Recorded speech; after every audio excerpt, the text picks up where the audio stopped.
Assalamualaikum warahmatullahi wabarakatuh. Alhamdulillahirabbil alamin. Wassalatu wassalamu ala asrofil anbiya'i wal mursalin wa ala alihi washabihi ajmain.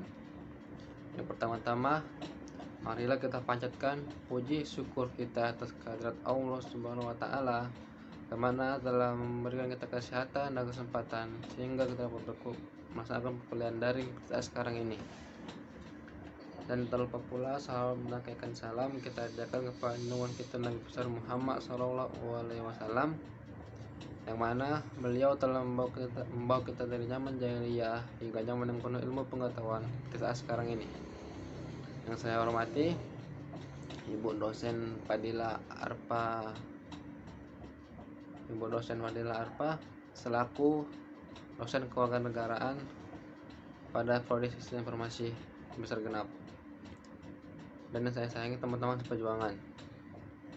Baiklah, di sini kami kelompok 1 yang beranggotakan Fikri Farijal, Messi Praningsih, Muhammad Duarsyah, Putri Sekarwangi, dan Yolanda Sianturi akan mempresentasikan hasil diskusi kami yang berjudul Hak dan Kewajiban Warga Negara. Baiklah, pembahasan yang pertama ialah mengenai karakteristik good citizen. Terdapat keberagaman mengenai pendapat apa itu karakter yang baik. Konsep karakter baik menurut Thomas Lickona tahun 1991 sebagai suatu kebajikan yang bisa dibagi dalam 2 kategori, yakni kebajikan pada diri sendiri dan kebajikan terhadap orang lain. Kebajikan pada diri sendiri misalnya pengendalian diri dan kesabaran. Kebajikan terhadap orang lain misalnya kesediaan berbagai dan merasakan kebahagiaan. Kebajikan itu bukan sekedar sikap, tetapi juga merupakan pengetahuan dan perilaku. Untuk konteks Indonesia, konsep karakter baik dipahami sebagai nilai-nilai yang baik. Desain Induk Pembangunan Karakter Bangsa tahun 2010-2015 mendefinisikan karakter adalah nilai-nilai yang unik, baik dalam artian tahu nilai kebaikan, mau berbuat baik dan nyata berkehidupan baik yang terpatri dalam diri dan terjemahkan dalam perilaku. Pemerintah Republik Indonesia tahun 2010. Selanjutnya dalam buku Pengembangan Pendidikan, Budaya dan Karakter Bangsa, bahan penelitian penguatan metodologi pembelajaran berdasarkan nilai-nilai budaya untuk membentuk daya saing dan karakter bangsa, dikatakan karakter adalah watak, tabiat, akhlak atau kepribadian seseorang yang terbentuk dari hasil internalisasi berbagai kebajikan yang diyakini dan digunakan sebagai landasan untuk cara pandang, berpikir, bersikap, dan bertindak. Kebajikan terdiri atas sejumlah nilai moral dan norma seperti jujur, berani bertindak, dapat percaya, dan hormat terhadap orang lain. Kemdiknas 2010. Karakter dipahami terdiri atas sejumlah kebajikan yang hendaknya bisa diketahui, dirasakan, dan dilakukan.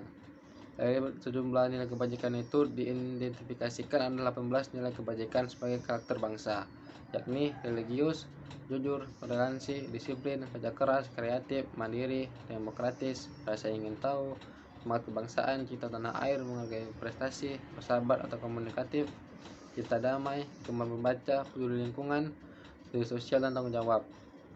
Dari ragam nilai kebajikan itu, ada 4 yang dianggap mendesak dan penting, yakni jujur, cerdas, tangguh, dan peduli. Oleh karena itu, istilah warga negara yang baik berbeda dengan manusia yang baik. Istilah warga negara adalah manusia dengan atribut tertentu, yakni memiliki identitas, kepemilikan, hak dan kewajiban, keterlibatan dalam permasalahan publik, dan penerimaan atas nilai-nilai sosial. Choga dan Derricott tahun 1998. Warga negara yang baik itu ukurannya adalah konstitusi negara yang bersangkutan. Sepanjang warga negara itu sikap dan perilakunya tidak bertentangan dengan mengerti konstitusi, maka ia berkategori warga negara baik. Sementara warga atau orang yang baik pada dasarnya sama di semua negara, karena ia ditentukan oleh hati nuraninya. Jadi warga negara yang baik belum tentu menjadi manusia yang baik. Demikian penyampaian materi dari saya. Materi selanjutnya akan disampaikan oleh teman saya yang bernama Messi Praningsih.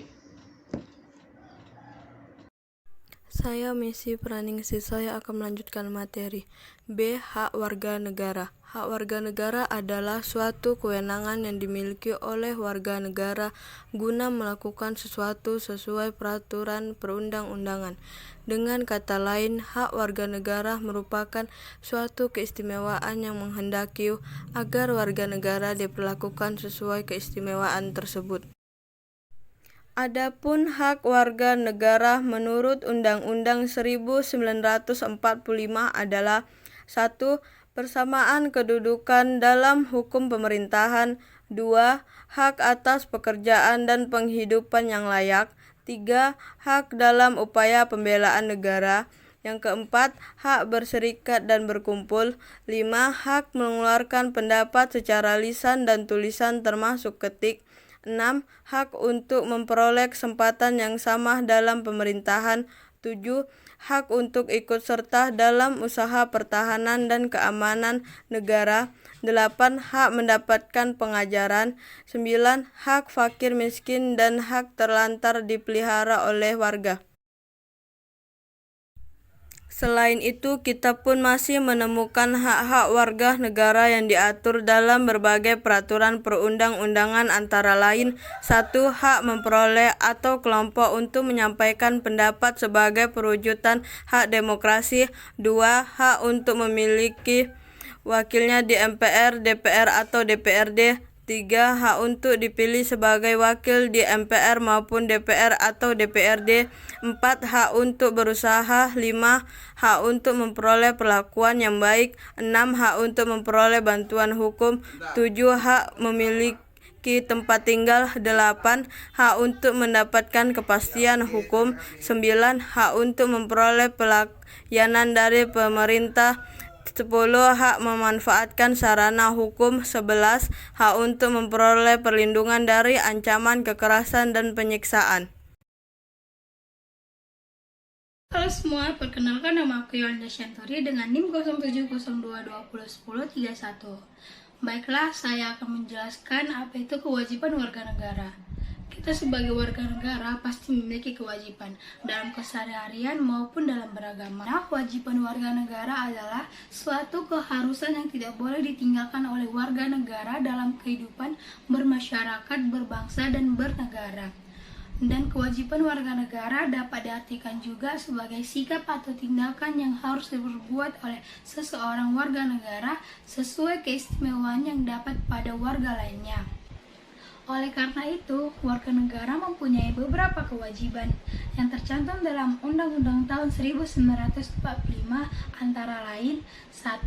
Menjunjung hukum dan pemerintah. 2. Turut serta dalam upaya pembelaan negara. Ketiga, ikut serta dalam upaya pertahanan dan keamanan negara. Di samping itu juga warga negara mempunyai kewajiban lain yang diatur dalam aturan perundang-undangan, yaitu membayar pajak, menghargai warga negara, memenuhi panggilan aparat dan penegak hukum, memelihara kelestarian hukum. Kelima, memelihara persatuan dan kesatuan bangsa. Dan keenam, ikut memelihara fasilitas kepentingan umum. Sebagaimana tertuangnya dalam berbagai peraturan perundang-undangan, sudah tertentu dilaksanakan dan ditegakkan. Tetapi bagaimana realitanya akan tergantung pada beberapa faktor berikut. Pertama, peraturan perundang-undangan itu sendiri. Kedua, penyelenggaraan negara. Dan ketiga, kesadaran hukum warga negara. Apabila salah satu di antara ketiga faktor tadi mengandung kelemahan, maka kemungkinan perwujudan hak asasi manusia maupun hak lain dan kewajiban tersebut tidak dapat tercapai dengan optimal. Saya Fikri Farizal akan melanjutkan materi kita pada hari ini. Selanjutnya yaitu poin yang D tentang keterlibatan rakyat dalam bela negara. Secara konstitusional, bela negara adalah hak sekaligus kewajiban warga negara sebagaimana yang termaktub dalam pasal 27 ayat 3 Undang-Undang Dasar Negara Republik Indonesia tahun 1945 bahwa setiap warga negara berhak dan wajib ikut serta dalam upaya pembelaan negara. Frasa pembelaan negara hingga kini belum jelas bentuknya. Apakah penerapan bela negara dalam bentuk wajib militer sebagaimana yang terjadi di Singapura atau dalam bentuk pendidikan kewarganegaraan ataukah dalam bentuk yang lain? Hal ini disebabkan karena tidak ada rujukan lain dalam bentuk undang-undang sebagai acuan operasional bagi penyelenggara negara. Adapun mengenai konsep bela negara yang diterapkan saat ini adalah hasil dari tafsiran Kementerian Pertahanan. Bela negara merupakan kewajiban konstitusional sebagai warga negara Indonesia maupun kewajiban sebagai manusia sebagaimana ditegaskan Muhammad Mahfud MD. Lebih lanjut, Mahfud MD menjelaskan sebagai warga negara dituntut untuk memiliki rasa kebangsaan atau nasionalisme atau rasa cinta yang mendalam terhadap tanah air sehingga harus siap membela dan berkorban demi kelangsungannya. Dengan demikian, ada prestasi timbal balik antara perlindungan atas hak-hak yang diberikan oleh negara serta kesediaan untuk berkorban bagi kelangsungan bangsa dan negara yang terwujud dalam pasal 27 ayat 3 Undang-Undang Dasar 1945 tentang kewajiban warga negara untuk membela negara. Hal yang paling dikhawatirkan dari imbas penerapan bela negara adalah ketika masyarakat telah memiliki keahlian bela negara dan kedisiplinan yang tinggi hingga keterampilan memegang senjata, kemudian keterampilan tersebut tidak diwadahi dengan baik oleh pemerintah dan tidak ada pekerjaan yang layak bagi mereka, maka yang muncul adalah sikap skeptis terhadap negara. Pelaksanaan bela negara merupakan solusi jangka panjang untuk menjaga keutuhan, keamanan, dan kenyamanan hidup berbangsa dan bernegara. Setiap negara membutuhkan fondasi ekonomi, budaya, dan pertahanan keamanan nasional yang kuat dan kokoh. Tanpa fondasi ketahanan nasional yang kuat, ancaman keamanan dan kenyamanan bangsa sangat rentan. Untuk itu, diperlukannya bela negara sebagai cara untuk mengatasi permasalahan dalam negara ini. Selanjutnya akan disambung oleh teman saya. Materi kelompok kami Dasar Hukum dan Aplikasi Bela Negara. Sebagaimana yang tertulis dalam Undang-Undang Dasar 1945 Pasal 27 Ayat 3. Tiap-tiap warga negara berhak dan wajib ikut serta dalam upaya pembelaan negara. Ketentuan ini mestinya ditafsirkan secara luas, sehingga upaya pembelaan negara tidak semata-mata melatih dan menyiapkan warga negara secara militer sebagai komponen cadangan. Sebagaimana yang diuraikan dalam Undang-Undang Nomor 3 Tahun 2002 tentang Pertahanan Negara. Selanjutnya disebut sebagai Undang-Undang Pertahanan Negara. Dan sistem pertahanan yang dianut Indonesia saat itu yaitu Sistem Pertahanan Rakyat Semesta Sinhan-Rata.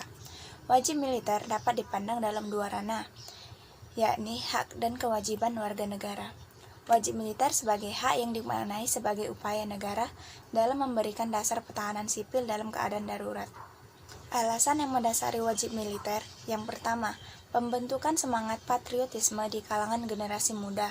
Kedua, sebagai komponen cadangan pertahanan negara, di mana menurut Modern Defense, jumlah tentara haruslah terbatas, memiliki keahlian tinggi dan profesional. Ketiga, wajib militer diterapkan dalam kondisi perang yang membutuhkan mobilisasi pasukan dalam skala besar. Penerapan bela negara sebelumnya pernah dilakukan oleh Indonesia dengan nama Program Wajib Militer.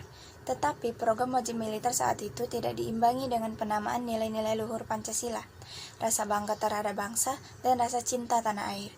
Sehingga setelah selesai dilaksanakan, timbulnya masalah yang mengancam keutuhan NKRI.